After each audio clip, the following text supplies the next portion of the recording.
जी बिस्मिल्लाहिर्रहमानिर्रहीम अस्सलाम वालेकुम। Welcome to your channel trade Dojo. मैं आपका दोस्त काशिफ। उम्मीद करता हूँ आप सारे दोस्त खैर ऑफिस से होंगे।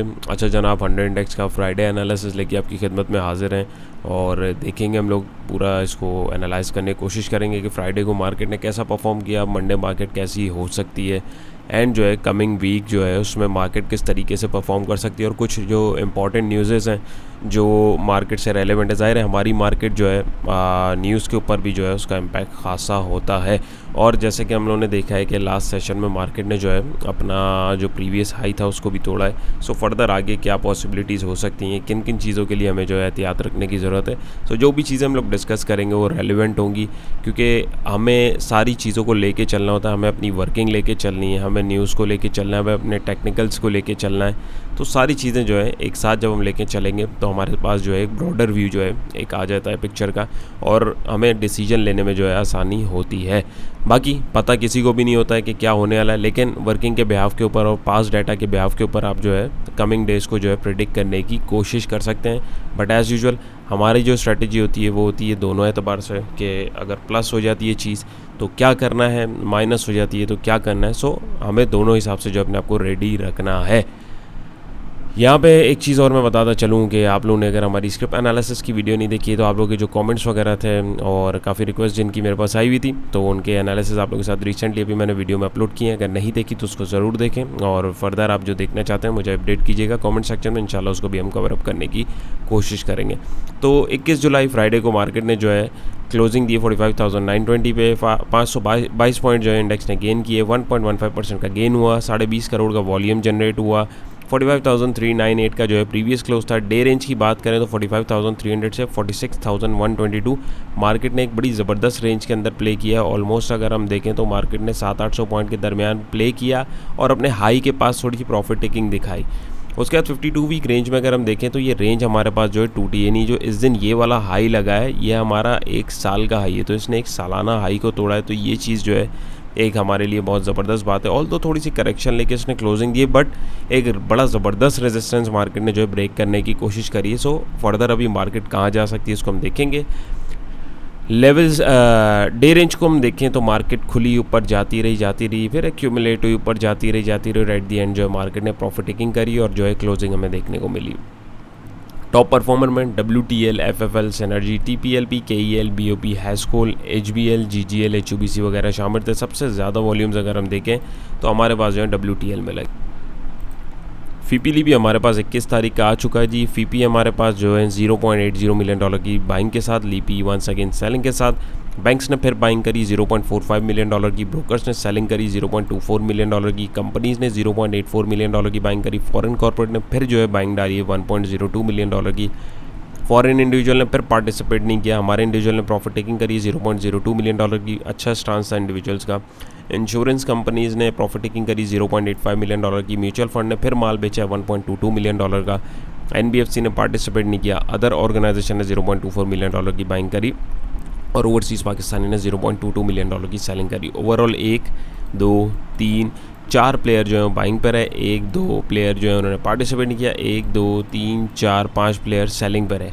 ओवरऑल अगर हम देखें तो मार्केट जो है एक इतना अच्छा और एक्टिव सेशन मैं नहीं बोलूँगा, यानी एक स्पेसिफिक प्लेयर अगर हम देखें तो फॉरेन कॉर्पोरेट्स ने जो है ज़रा मार्केट को जो है उठा के रखा है। देखिए मार्केट के अंदर ये सारे हैं प्लेयर्स, टोटल जो प्लेयर हैं सारे ये क्लासिफिकेशन उसकी हुई है 1, 2, 3, 4, 5, 6, 7, 8, 9, 10, 11 बंदों का एक ग्रुप है बेसिकली। तो ये 11 बंदों के अंदर जो है कैटेगरीज और भी होती हैं। तो इसमें हमारे पास जो है सब एक दूसरे के साथ ट्रेडिंग कर रहे होते हैं। कंपनीज़ फॉरेन कॉर्पोरेट के साथ भी कर रही होती हैं, ब्रोकर्स जो हैं वो इंडिविजुअल्स के साथ भी कर रहे होते हैं, इंश्योरेंस कंपनीज़, म्यूचुअल फंड जो हैं वो ब्रोकर्स और इंडिविजुअल के साथ भी कर रहे होते हैं। हर इंस्टीट्यूट ने अपने अपने जो है फंड्स लगाए हुए हैं और ट्रेडिंग वो एक दूसरे के साथ कर रहे हैं। तो किसी को नहीं पता होता कि क्या होने वाला है। 2 नंबरी हर जगह चलती है, लेकिन एक चीज़ पर्सनली अगर आपने विटनेस नहीं करी है तो आप किसी के ऊपर ये नहीं बोल सकते यार उसने ऐसा किया उसने वैसा किया है। कोशिश करें कि आप अपना एनालिसिस रखें और उसके अकॉर्डिंग जब काम करेंगे तो आपको जो है आसानी रहेगी, बरक्स इसके कि यार ये फ्रॉडी है या फलाना फ्रॉडी है। आप अपनी वर्किंग करें। वर्किंग आप लोगों के साथ मैंने वीडियोज़ में भी 1000 दफ़ा शेयर कर चुका हूँ कि जो वर्किंग के साथ आप काम करेंगे आपको डेफिनेटली उसमें प्रॉफिट लाजमी मिलेगा और वहाँ पे आप जो है अपने एनालिसिस के अकॉर्डिंग अगर चलेंगे तो आप लॉन्ग रन में जो है इंशाल्लाह ताला कामयाब होंगे। और ये सारे प्लेयर्स भी इन्हीं चीज़ों को फॉलो कर रहे होते हैं। टेक्निकल चार्ट अगर फॉलो ही नहीं होना होता तो ये बनता ही नहीं। तो ये बिल्कुल बेकार बात है कि कोई अगर बोलता है कि भाई चार्ट्स बेकार हैं, सिर्फ बस ऐसे अंधाधुंध काम करें। स्पेक्यूलेशन, सट्टागिरी जिसको आप बोल लें, और आपकी कैलकुलेटेड रिस्क, इन दोनों चीज़ों में बहुत फ़र्क है। तो इन चीज़ों को, इन डिफरेंसेस को जब तक आप नहीं समझेंगे, वर्किंग करना नहीं सीखेंगे और समझेंगे, तब तक आप नुकसान उठाते रहेंगे। ऑल्दो मैं ये नहीं बोल रहा कि आप एनालिसिस करके, वर्किंग करके 100% प्रॉफिट बना लेंगे, लेकिन 80% तक आपका जो है चांस बढ़ जाता है कि आपका प्रॉफिट हो सकता है। 20% फिर भी चांस होता है कि आपकी ट्रेड फेल हो सकती है, तो वहाँ पे आप स्टॉप लॉस लेके निकल जाएंगे। That's it. यही टेक्निकल एनालिसिस और यही ट्रेडिंग है।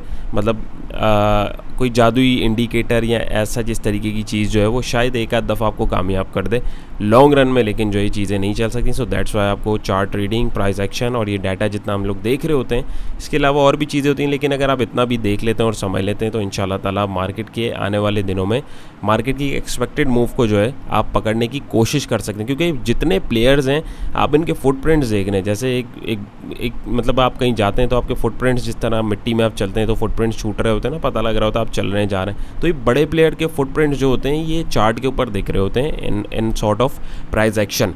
सो हमें उसको देखना है, उसको समझना और उसके अकॉर्डिंग ही हमें काम करना है। न्यूज़ को हम उसके साथ जो है जोड़ सकते हैं, बट सिर्फ सोनली न्यूज़ के ऊपर हम काम नहीं कर सकते। सोनली आप प्राइस एक्शन के ऊपर तो चल सकते हैं, बट न्यूज़ के ऊपर आप जो है सोनली नहीं चल सकते। तो होपफुली ये भी आपको क्लियर होगा। सो आप किसी को ब्लेम नहीं करें, अपनी वर्किंग करें, उसके साथ स्टिक रहें, इंशाल्लाह ताला कामयाबी ज़रूर होगी। इतना टिपिकल या इतना मुश्किल नहीं है ट्रेडिंग जितना बना दिया गया है, और यही हमारी कोशिश होती है कि आप लोगों के साथ जो है इसी वजह से जो डिटेल्ड वीडियोज़ हैं बनाई जाती हैं, तो इसको देखा और समझा करें। एनी हाउ, तो इसको अगर हम देखें, फॉरेन कॉर्पोरेट फीपी बाइंग पे तगड़ी रहे और म्यूचुअल फंड जो है सेलिंग पे रहे। तो यहाँ पे फॉरेन कॉर्पोरेट और म्यूचुअल फंड को हम ज़रा देखें तो फीपीज़ हमारे जी किधर बाइंग पे रहे, आई गेस बैंकिंग में। येस एग्जैक्टली बैंकिंग में, क्योंकि बैंकिंग सेक्टर जो है वो मैंने देखा है उसके अंदर भी बाइंग है और oil and gas exploration companies में भी बाइंग है। तो फीपी हमारे जो है कमर्शियल बैंक सेक्टर में $0.29 मिलियन की बाइंग है, और oil and gas exploration companies में जो है एक अच्छी बाइंग है। कमर्शियल बैंक में जैसे आप MEBL, UBL, allied bank, Faisal bank, कोई भी बैंक ले लें, उसके आप स्टॉक्स निकालें, उनके आप लेवल देखिए, उनके आप चार्ट्स देखिए, आपको समझ में आ जाएगा भाई इन्होंने बाइंग क्यों करी। डेफिनेटली कोई ना कोई अपॉर्चुनिटी क्रिएट हो रही होगी। या बल्कि ये भी मैं आपको कोशिश करता हूँ अभी समझाने की इस वीडियो में, अगर वीडियो की लेंथ बहुत लंबी नहीं हुई तो। बरक्स इसके यहाँ पे अगर आप देखें तो oil and gas exploration companies में तगड़ी बाइंग। इसमें जो मेन हमारे बड़े स्टॉक्स हैं वो PPL है और OGDC है। अभी इससे रिलेटेड जो है पेट्रोलियम, उससे रिलेटेड जो है कुछ न्यूज़ भी हैं, वो मैं आपके साथ में शेयर करूँगा, क्योंकि न्यूज़ का इम्पैक्ट हमारी मार्केट पे पड़ता है। हमारे यहाँ पे जो है दूसरे सेलर हैं म्यूचुअल फंड्स। तो म्यूचुअल फंड्स ने जी तगड़ी सेलिंग कहाँ की है, कमर्शियल बैंक में। तो तगड़ी सेलिंग जहाँ म्यूचुअल फंड की हुई है, इसका प्रॉफिट टेकिंग कहाँ से हुआ है, वो फीपीज़ ने उठा लिया। इसका मतलब कमर्शियल बैंक्स के जो स्टॉक्स हैं वो म्यूचुअल फंड ने प्रॉफिट टेकिंग करी, नहीं एक प्लेयर ने प्रॉफिट टेकिंग करी, दूसरे ने ले लिया, और यही चल रहा होता है। तो यहाँ पे अगर हम दूसरा यहाँ पे देखें, तगड़ा और डेप मार्केट जो है इसके अंदर म्यूचुअल फंड ने बाइंग करी है। और अगर दूसरी सेलिंग हम देखें अच्छी खासी किधर है म्यूचुअल फंड की, तो फर्टिलाइज़र सेक्टर के अंदर भी आ रही है। सो इस तरीके से आप चीज़ों को जब निकालेंगे तो आपको चीज़ें निकलने में आसानी होगी। बैंकिंग सेक्टर है, तो बैंकिंग सेक्टर में अगर मैं और प्लेयर्स की देखूं कंट्रीब्यूशन है किसी की, तो बिल्कुल भाई यहाँ पे हमारे पास फीपी तगड़ी बैंक पे, ब्रोकर्स ने भी बैंकिंग उठाया, इंडिविजुअल्स ने भी बैंकिंग उठाया, इंडिविजुअल्स ने ये एक अच्छा स्टांस लिया हुआ है, और हमारे अदर ऑर्गेनाइजेशन जो है इन्होंने भी बैंकिंग उठाई हुई है। तो यहाँ पे मैं आपको एक चीज़ दिखाता चलूँ ताकि आपको समझ आ जाए किसी तरीके से। मेरी कोशिश यही है कि यार आसान करके मैं चीज़ आप लोगों से एक्सप्लेन करूँ, अब इसको इग्नोर करें। अब जैसे फीपी लीपी देख के आपको फ़ायदा क्या होता है, बहुत सारे लोग ये पूछते हैं, ये आपको भाई कोई नहीं बताएगा। ये मेरा एक पर्सनल एक्सपीरियंस है जो मैं आपके साथ शेयर कर रहा हूँ, और जो हम लोगों ने सीखा है, समझा है, एक्सपेरिमेंट की हैं चीज़ें, तो उसके बाद जो चीज़ें समझ आई हैं, वर्किंग को सिंपल रखें और उसके अकॉर्डिंग चलाएं। इंशाल्लाह ताला आपको अच्छा भी लगेगा और आपको एक चीज़ जो है कॉम्प्लिकेटेड नहीं बनेगी। अब यहाँ पे मैंने देखा जी बैंकिंग सेक्टर में तगड़ी बाइंग हुई हुई है। किसकी हुई हुई है? हमारे जो हैं फीपीज़ की जो है तगड़ी बाइंग हुई है। फटाफट मैं जाऊँगा इधर, इंटरनेट थोड़ा स्लो चल रहा है ज़रा बारिश की वजह से, सो मुझे ज़रा लोड हो जाए। तो यहाँ पे जब तक मैं आपको बताता चलूँ, तो अब हम कोई बैंकिंग सेक्टर के कुछ स्टॉक्स निकाल लेंगे। स्टॉक्स भी आप जो है यहाँ से भी निकाल सकते हैं भाई। ये इधर हम देखते हैं, इधर कंपनीज़ में चले हैं। लेट सपोज UBL ने तगड़े पॉइंट जोड़े हैं, तो मैं यहाँ से आपको दिखाता हूँ। एक मिनट ये लोड हो जाए, मैं आपको दिखाता हूँ। जी, तो जैसे मैंने आप लोगों को बताया कि हम लोग उसके अंदर देख रहे थे कि वहाँ से हम लोगों ने जो है स्टॉक को पिक किया। अब यहाँ पे हमारे पास जो है यूबीएल के अंदर हमने देखा है, लेट्स सपोज़ कि यूबीएल में तरफ बाइंग ज़्यादा हुई हुई थी, तो इस वजह से मैंने इसको लिया। दूसरे स्टॉक्स भी देखें तो यहाँ पे उसने जो है अपना एक वीकली रेजिस्टेंस तोड़ा है। मैं ऑल दो डेली देख रहा हूँ, लेकिन वीकली के ऊपर भी यही पॉइंट एक रेजिस्टेंस क्रिएट कर रहा है हमारे पास।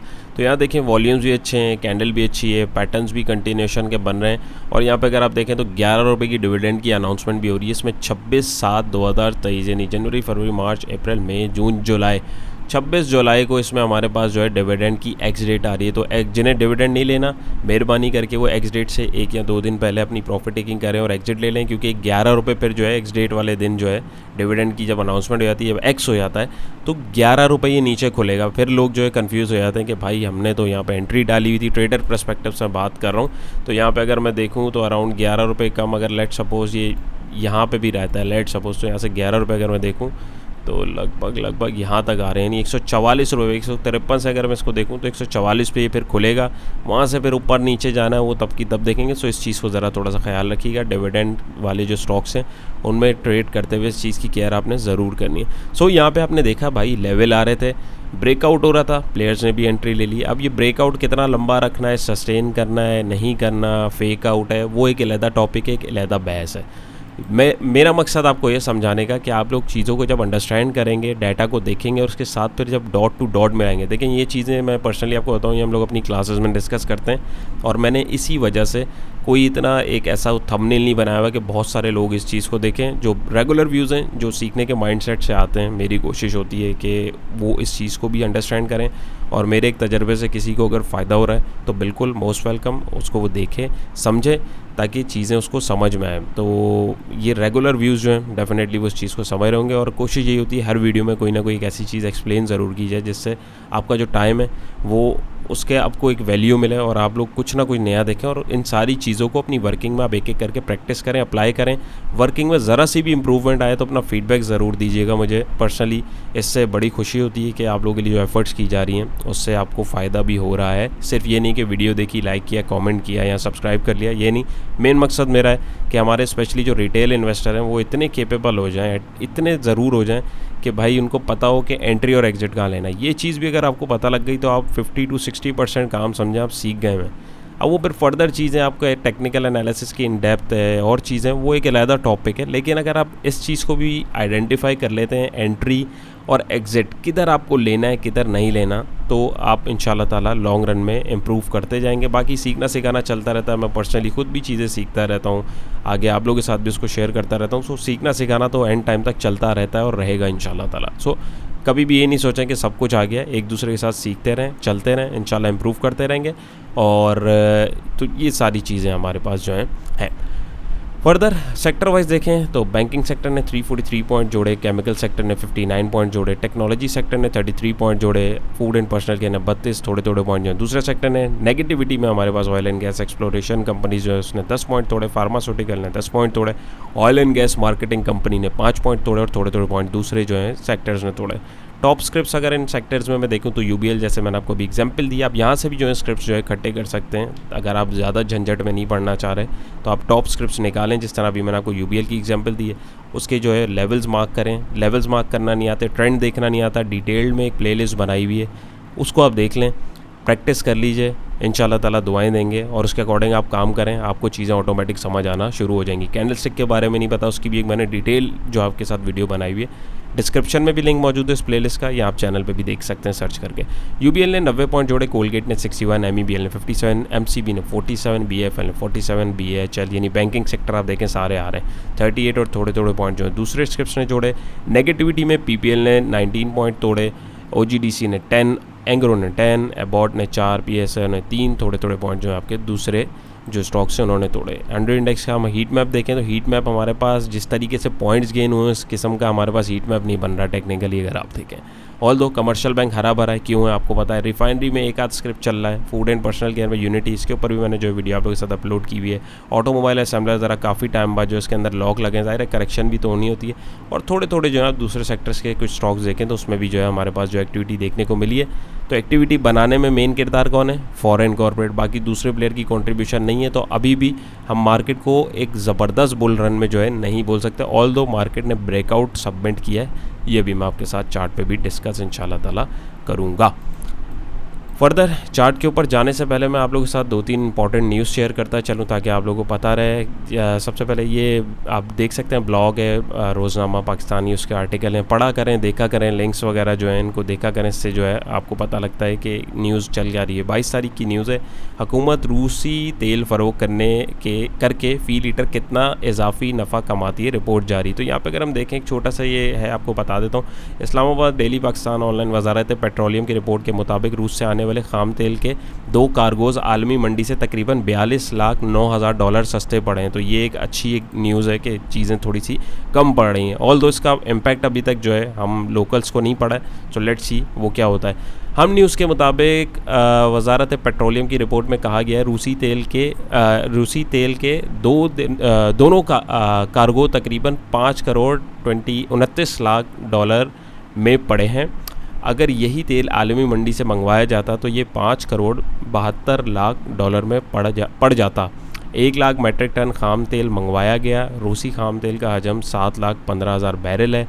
इस हिसाब से रूसी तेल आलमी मार्केट में सिर्फ ₹10 फ़ी लीटर सस्ता हुआ है। तो ये आप लोगों ने जो है देख लिया। रिपोर्ट में कहा गया कि रिफाइन के दौरान 50% फर्नेस ऑयल, 50% पेट्रोल डीजल निकला है। पेट्रोल और डीजल की शरह कम निकालने की वजह से कीमत पर भी फ़र्क आएगा। सो ये चीज़ें जो है इम्पैक्ट करेंगी। अभी बाकी जो है दूसरी न्यूज़ भी आप देख सकते हैं। यहाँ पे डॉलर और स्टॉक मार्केट का हफ्तावार रिपोर्ट जो है ये भी 22 तारीख की है। ये भी आप देखें। ये चीज़ें सारी मैं आपको इसलिए बता रहा हूँ, ये हमारी मार्केट पे इम्पैक्ट करती हैं। Karachi daily Pakistan online state bank of Pakistan ने डॉलर और स्टॉक मार्केट की हफ्तावार रिपोर्ट जारी की है। रवां हफ्ते करेंसी मार्केट में डॉलर ₹9 महंगा हुआ है, जबकि शेयर मार्केट में तेज़ी रिकॉर्ड की गई है। अब जो लोग बोल रहे होते हैं भाई डॉलर महंगा हो रहा है उससे शेयर मार्केट को इम्पैक्ट पड़ रहा है, वो ये चीज़ देख लें। तो ये चीज़ें सब बस ऐसी बनाई हुई हैं, ऐसा कुछ होता नहीं है। अगर डॉलर इतना महंगा हो रहा था उसको स्टॉक मार्केट पर असर पड़ना था, तो फिर स्टॉक मार्केट हमारी ऊपर क्यों जा रही थी। तो ये चीज़ें देखा करें। तफसीलात के मुताबिक करेंसी मार्केट में डॉलर महंगा हो गया। इंटर बैंक में डॉलर मजमूई तौर पर ₹9.21 महंगा होकर $286.81 पर बंद हुआ और ओपन मार्केट में डॉलर ₹7 के इजाफे के साथ $291 पर बंद हुआ, जबकि स्टॉक मार्केट में 853 पॉइंट्स का इजाफे के साथ 100 इंडेक्स 45,920 पॉइंट पर रिकॉर्ड किया गया है।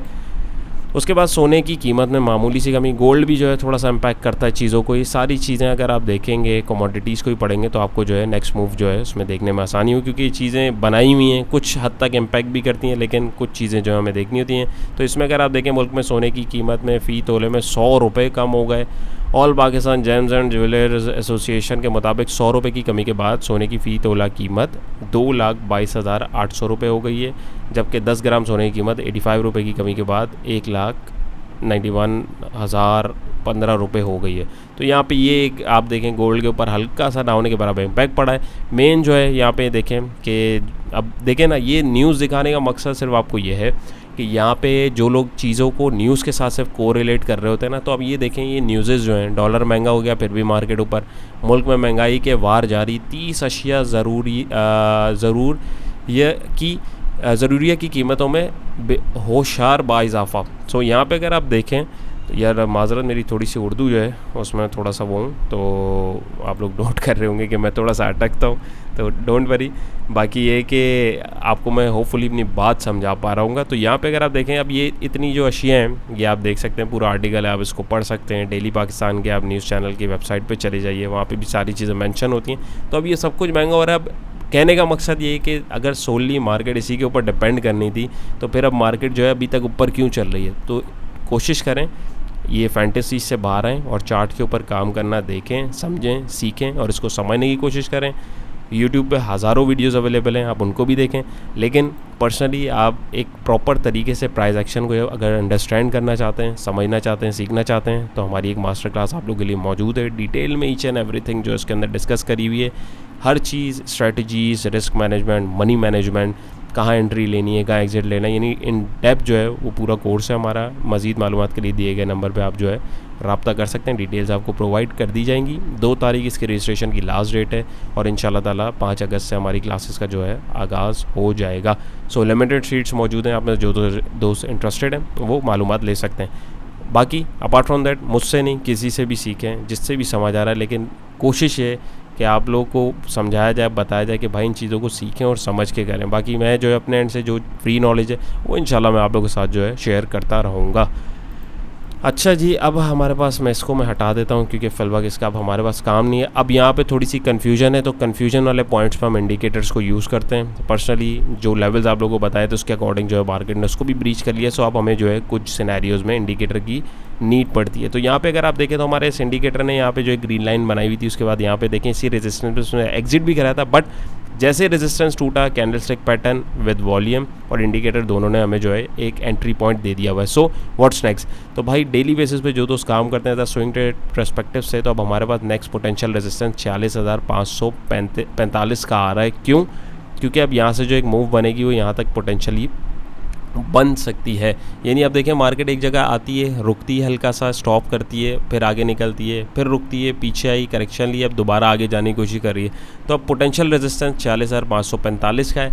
मार्केट अगर कल इससे आगे खुलने की कोशिश करती है, आगे जाने की कोशिश करती है, तो अब मार्केट के पास अगला रेजिस्टेंस जो डेली बेसिस पे वो ये आ रहा है। और एक इमीडिएट सपोर्ट अगर मैं बात करूँ, या इसको आप फिलहाल अगर इग्नोर भी कर दें, तो ये जो हमारे पास ग्रीन इंडिकेटर की एक लाइन आ रही है 45,341 की, ये एक हमारे पास जो है एक बड़ी ज़बरदस्त सपोर्ट का काम कर रहा है। अगर ये सपोर्ट टूटती है तो इससे मार्केट अगर नीचे आती है तो फिर 44,530 का लेवल भी हम देख सकते हैं। सो इस चीज़ को जो है थोड़ा मोहतात होकर काम करने की ज़रूरत है। फिलहाल अगर देखें मार्केट अपना प्रीवियस हाई ब्रेक किया है, तो ज़रा चांसेस हैं कि मार्केट यहाँ तक जा सकती है, बट जस्ट इन केस किसी न्यूज़ की वजह से, किसी भी चीज़ की वजह से, अब आप देखें जैसे मैंने आप लोगों को लास्ट वीडियोज़ में बताया कि अभी जो है इलेक्शंस का भी प्रोसेस आने वाला है, उसके बाद जो है अभी केयर टेकर गवर्नमेंट जो है वो आने वाली है। अभी जो करंट हुकूमत है ये जो है जाहिर सी बात है असम्बलियाँ तहलील हो जाएंगी, उसके बाद ही केयर टेकर गवर्नमेंट आएगी, ज़ाहिर मियाद पूरी हो रही है, तो सारी चीज़ें फिर उनका इम्पैक्ट पड़ेगा, वो फिर लोग उसको न्यूज़ के साथ जोड़ देंगे। हालांकि इस पूरे टाइम फ्रेम के अंदर सिर्फ IMF के अलावा कोई एक इतनी अच्छी कोई खबर अगर आई हो तो आप मुझे बताएं। जो लोग पर्सनली न्यूज़ बेस्ड ट्रेड करते हैं मैं उनकी बात कर रहा हूँ। सो हर चीज़ जो है न्यूज़ के ऊपर डिपेंड नहीं करती, ऑल दो करती है, बट टेक्निकल लेवल्स और चार्ट जो हैं वो अपना काम जो है कर रहे होते हैं। सो यहाँ पे अगर हम देखें अभी इसको अगर सस्टेन करना है तो मार्केट को ज़ाहिर है अपनी इस क्लोजिंग से आगे जाना है। और यहाँ पे अगर हम देखें तो वरना हमारे पास अगर रिवर्सल होता है तो ये एक मार्केट ने यहाँ पे एक डबल टॉप भी बना लिया हो सकता है, बट ज़्यादा चांसेस है कि मार्केट जो है यहाँ तक अपने आप को जो है ले जाएगी और उसके बाद फर्दर कहाँ जाएगी तब की तब आपके साथ शेयरिंग की जाएगी।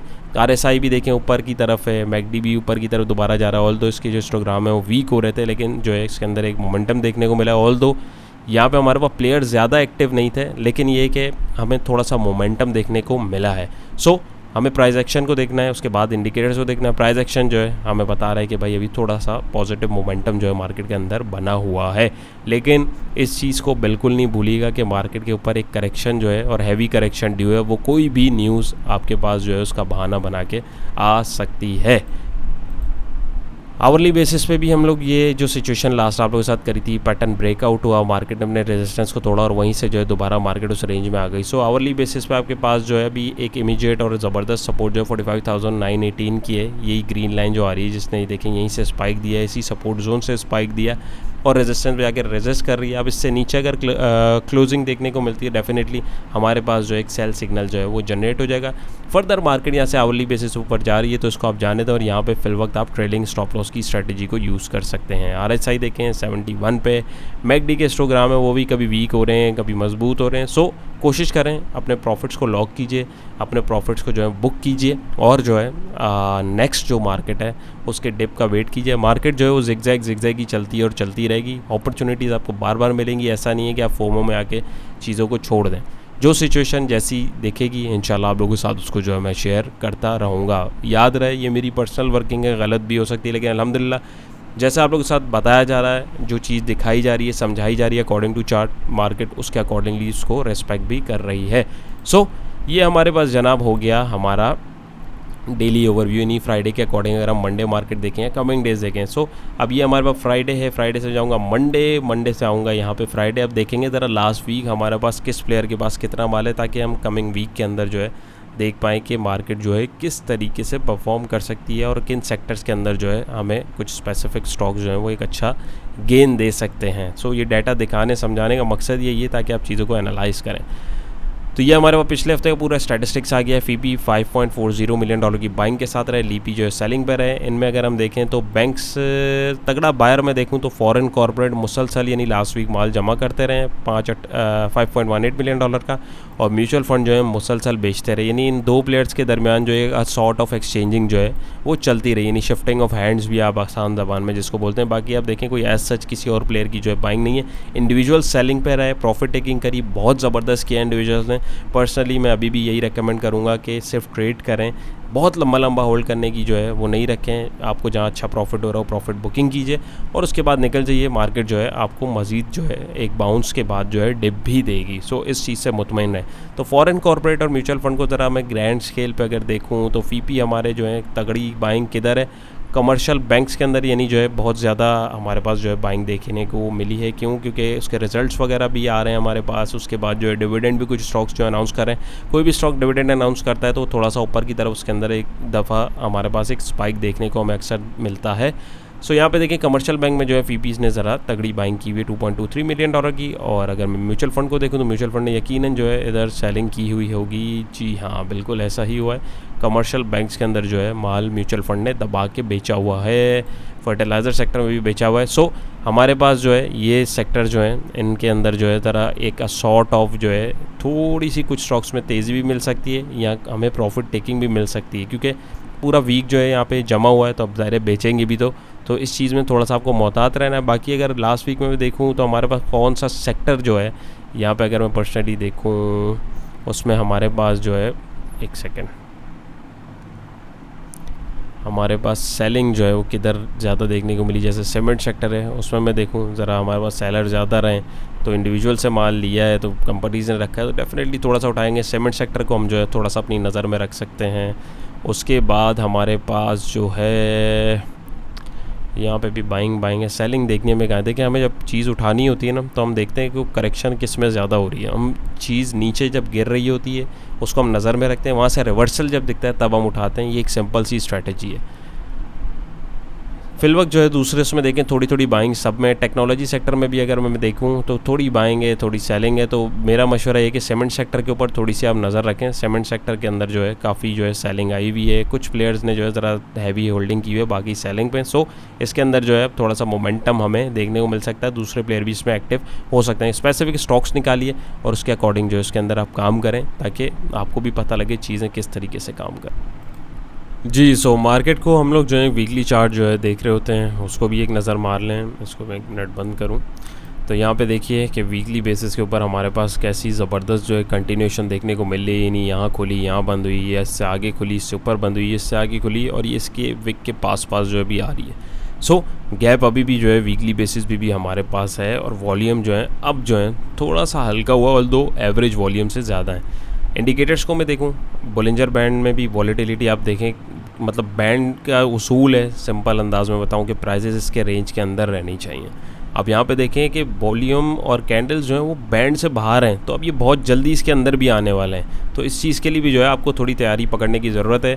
RSI को देखूं तो यहाँ पे देखिए RSI इधर से और मैं इधर तक अगर मिलाता हूँ तो यहाँ पे देखिए RSI का रेजिस्टेंस था, ऑल दो मोमेंटम के साथ वो टूटा है, लेकिन इतनी हैवी बाइंग जो हुई है इसमें बाइंग सारे प्लेयर्स ने नहीं करी है। देखें हर प्लेयर की कंट्रीब्यूशन ज़रूरी है। आप अगर यहाँ से यहाँ तक का डाटा देखेंगे, प्रीवियस FPDP स्टडी करें तो वहाँ पे आपको दिखेगा हर प्लेयर की बाइंग भी जो है वो स्पेसिफिक लेवल्स के ऊपर तगड़ी होती थी। मतलब उसके नंबर्स देखें, प्रीवियस वीडियोज़ में मैंने आपको दिखाया है, तो उसको अगर आप देखेंगे उसके नंबर्स और अभी के नंबर देखेंगे तो आपको फ़र्क पता लग जाएगा। सो किसी भी किस्म के उसमें आने की ज़रूरत नहीं है। प्रॉफिट टेकिंग जहाँ हो रही है उसको ज़रूर करें। मार्केट के अंदर एक हैवी करेक्शन जो है वो इंतज़ार कर रही है, वो कोई भी न्यूज़ बन सकती है। आप देखें 5000 पॉइंट की करेक्शन हो गई भाई, सॉरी 5000 पॉइंट जो है ऊपर की तरफ चले गए। सो अब मार्केट को जो है अपने आप को अगर बुल रैली कंटिन्यू रखनी है, जो कि ज़ाहिर है करेगी, अब ऐसा नहीं है नीचे ही जाती रहेगी, लेकिन एक साइकिल कंप्लीट जैसी उसकी होगी वो उसके बाद जो है जो निकलेगी, सो वहाँ पे हमें जो है एक मोमेंटम भी देखने को मिलेगा। तो उम्मीद है आज की कोशिश भी आप दोस्तों को पसंद आई होगी। पसंद आई हो वीडियो को ज़रूर लाइक कीजिएगा, चैनल पर नए तो मोस्ट वेलकम। अपना बहुत सारा ख्याल रखिएगा, दुआओं में याद रखिएगा। इंशाल्लाह फिर एक नई वीडियो मुलाकात होगी। अल्लाह हाफ़िज़।